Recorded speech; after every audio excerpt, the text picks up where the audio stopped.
1992లో మా అన్నయ్య గారి పెళ్ళి అయ్యింది. చుట్టూరా 40-50 ఎకరాల కొబ్బరి తోటలు, పక్కన గోదావరి నదీ తీరం, ప్రకృతి సమక్షంలో పాసర్ల పూలంకలో జరిగిన పెళ్లి. మొదటిసారి పాట విన్నాను. మా వదిని గారి తల్లిగారు ఆదిరాజు లలితా త్రిపుర సుందరి, గంటి సూర్యనారాయణ చేన్లు గారి అమ్మాయి. ఆవిడ భర్త ఆదిరాజు గోపాలకృష్ణమూర్తి గారు తూర్పుగోదావరి జిల్లా పాసర్ల పూలంకలో ఉండేవారు.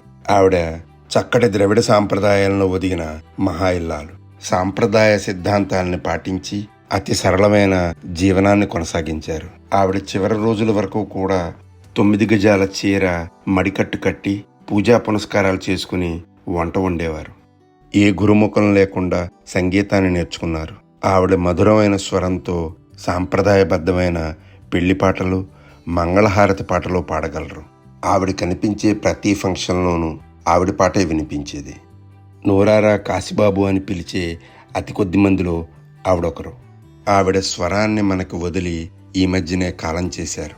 పాట మధురత్వాన్ని ఆస్వాదించాలంటే గొంతులోంచి వచ్చే స్వరం స్వచ్ఛత అయి ఉండాలి. ఈ పాట ఉపనయన సాంప్రదాయాన్ని వర్ణిస్తూ చాలా అరుదైన పాట. ఆదిరాజు లలితా త్రిపుర సుందరి గారి పాడిన ఈ ఒడుగు పాటను వినండి. మిథునము మేషము వడకలగ్నము కర్కాటక లగ్నము కాముని ఒడుగు మంత్రాల గనుడమ్మ మన పాపడిపుడు ఒడుగు సాయవాలేనని ఆలోచించారు. అప్పడం పెట్టింది ఆంబోజగంది, అల్లాము నిమ్మ పండతివా పెట్టింది. అందమైన సతీవడి ఆకు కట్టి రేకళ్ళు రాతూలే నీలావర్ణులకు కాంతతారే కళ్ళు కమలాక్షికిచ్చి కమలాక్షి బంధువులి కబురంపినారు. కాంతలకు పసుపులు పూసేటి వేళ కస్తూరి కళ్ళాలు చల్లేటి వేళ కోడి కూత వేళ భేరీల వ్రోత ఇకనైనా పుత్రుణ్ణి తల్లి మేల్కొలిపి తల్లియు తనయుడు తల వంచుకొని తల వంచుకు తమ తండ్రి వద్ద మంచి ముహూర్త మనసు మంగల్ని పిలచి శుభముహూర్తమని వారు శిఖలు మించిరి.